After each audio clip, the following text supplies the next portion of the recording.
Dear students, welcome to BK Sharma classes. तो 9th class में हम लोग केमिस्ट्री में सीख रहे थे पदार्थ। आज हम लोग सीखेंगे पदार्थ की अवस्थाएं, स्टेट्स ऑफ सब्सटेंस। तो स्टूडेंट्स, हम लोग देखते हैं कि दुनिया में ढेर सारे पदार्थ हैं, बहुत सारे पदार्थ हैं दुनिया में। तो सबों के बारे में जानकारी प्राप्त करना है ना, एक एक करके अध्ययन करना थोड़ा सा कठिन है। इसलिए पदार्थों को अवस्था के आधार पर 3 वर्गों में बांटा गया है। मतलब पदार्थ की 3 अवस्थाएं ही होती हैं। पहला है ठोस, सॉलिड, दूसरा है द्रव यानी तरल, लिक्विड, और तीसरा है गैस। ये 3 ही अवस्था में पदार्थ पाए जाते हैं। तो आप लोग उदाहरण समझते होंगे स्टूडेंट्स। ठोस जैसे हम लोग कह सकते हैं पत्थर हो गया, मिट्टी हो गई, लकड़ी हो गया, ये सब क्या है?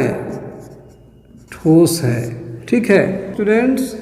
द्रव जैसे हो गया पानी हो गया, दूध हो गया, तेल हो गया इत्यादि, ये सब क्या है? द्रव है। गैस जैसे हो गया ऑक्सीजन, हाइड्रोजन, कार्बन डाइऑक्साइड इत्यादि, ये सब क्या हो गए? गैस हो गए। तो अब हम लोग इसकी परिभाषा सीखेंगे बनाने के लिए, है ना। परिभाषा जानने के लिए हम लोग आकार और आयतन के संदर्भ में समझेंगे। किसके संबंध में? आकार और आयतन। जैसे आकार कैसा होता है और आयतन कैसा होता है। आकार मतलब शेप उसका, और आयतन मीन्स वॉल्यूम। तो अब हम लोग गौर करें स्टूडेंट्स कि ठोस है। जैसे हम एक पत्थर का टुकड़ा ले लें या ईंट का एक टुकड़ा ले लें, तो क्या इसका आकार बदलता है? अगर हम इसे बाल्टी में रख दें तो क्या इसका आकार बदल जाता है? क्या इसको थाली में रख दें, इसका आकार बदल जाता है? क्या इसका मुंबई ले जाएं तो क्या इसका आकार बदल जाएगा? नहीं। कहीं भी ले जाओ, किसी चीज़ में रखो, ठोस पदार्थ का आकार नहीं बदलता है, आकार निश्चित रहता है। तो हम लोग लिखेंगे क्या कि इसका आकार कैसा होता है? निश्चित। अब हम लोग आयतन पर विचार करें स्टूडेंट्स। आयतन, तो आयतन मतलब कोई वस्तु जितनी जगह घेरती है वह उसका आयतन कहलाता है। जैसे मान लिया कि ये मार्कर कलम है, ये मार्कर कलम जितनी जगह घेरती है यही इसका आयतन होगा। तो मान लिया कि हम पत्थर को या ईंट को किसी बर्तन में रखते हैं, ठीक है, फिर उस बर्तन से उठा करके दूसरे बर्तन में रखते हैं, तो क्या इसका आयतन में कमी बेसी होती है क्या, कि वही रहता है? वही रहता है ना। अगर किसी ईंट का आयतन या किसी पत्थर के टुकड़े का आयतन मान लिया कि 20 cm³ है, तो वह दूसरे जगह रखने पर या ले जाने पर भी उसका 20 cm³ ही आयतन रहेगा। मतलब आयतन भी बदलता नहीं है। तो ये भी होता है निश्चित। तो हम लोग इस तरह ठोस की परिभाषा कैसे बना सकते हैं कि जिस पदार्थ का आकार निश्चित और आयतन भी निश्चित होता है उसे ठोस कहते हैं। मतलब ठोस वैसे पदार्थ को कहा जाता है जिसके आकार और आयतन दोनों निश्चित होते हैं। ठीक है। जैसे पत्थर, मिट्टी, लकड़ी, लोहा, सोना, चांदी, दीवार, आटा को भी हम ठोस मान सकते हैं, चीनी को भी ठोस मान सकते हैं। ये सभी क्या है? सॉलिड है, ठोस है। ठीक है। अब देखिए द्रव पर विचार कीजिए।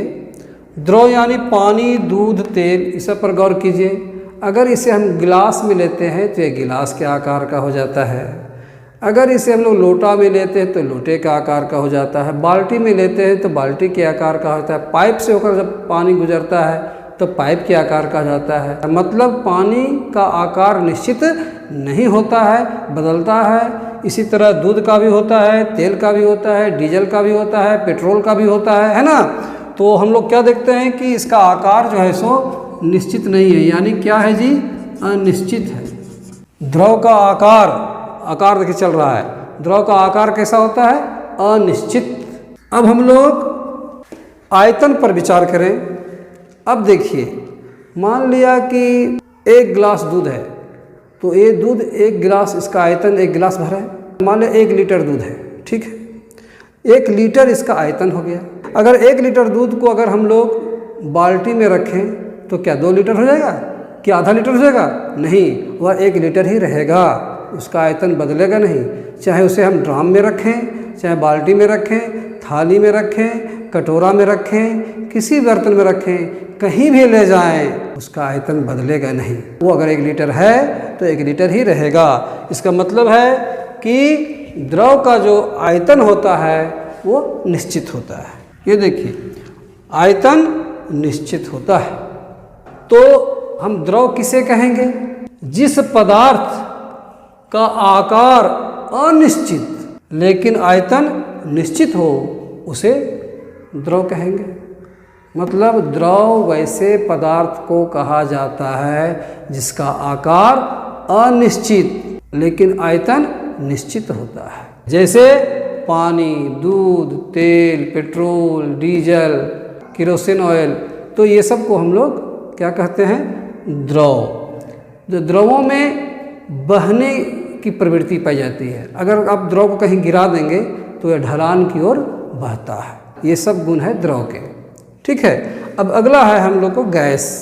क्या स्टूडेंट्स? गैस के बारे में देखिए। गैस तो हवा को आप लोग नहीं देख सक रहे हैं, हाइड्रोजन को नहीं देख पाएंगे, ऑक्सीजन को नहीं देख पाएंगे। तो चलिए धुआं, सपोज दैट कि एक ग्लास में हम धुआं को ठूस ठूस के भरे हुए हैं, ठीक है, तो उसका आकार कैसा हो गया है? गिलास जैसा। अगर उसी धुएं को हम लोटे में ढाल दें तो वह लोटे के आकार का हो जाता है।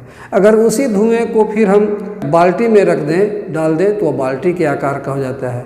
और अगर उसको ड्राम में डाल दें तो ड्राम के आकार का हो जाता है। अगर उसको कमरे में रख दें तो कमरे के आकार का हो जाता है। मतलब धुआं जो है उसका आकार कैसा है? अनिश्चित है। कैसा है? अनिश्चित है। तो आकार तो अनिश्चित हो गया, आकार तो अनिश्चित हो गया। अब हम लोग इसको आयतन पर विचार करें। मान लिया कि 1 गिलास में जितनी जगह घेर रहा है धुआं, अगर उसको हम लोटे में डाल देते तो देखते कि लोटा भी भर जाता है। अगर गिलास भरा हुआ है तो लोटा भी भर जाता है। अगर उस लोटे के धुएं को अगर हम लोग एक बाल्टी में डालें तो बाल्टी भी भरा जैसा दिखता है। ड्राम में डालें तो ड्राम भी भरा दिखता है, मतलब फैल जाता है, उसका आयतन बढ़ जाता है, उसका आयतन बढ़ जाता है।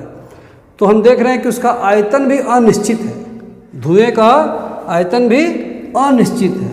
तो हम लोग क्या बोलेंगे स्टूडेंट्स? किसे कहते हैं तब?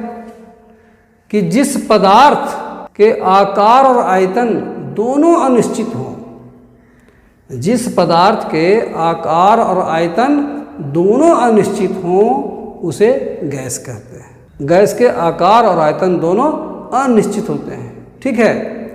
तो जैसे ऑक्सीजन, हाइड्रोजन, कार्बन डाइऑक्साइड, धुआं, नाइट्रोजन गैस है ना, ओजोन गैस, जितनी भी गैसें हैं इनका आकार और आयतन अनिश्चित होता है। इसमें भी बहने की प्रवृत्ति होती है, फैलने की प्रवृत्ति होती है, ठीक है।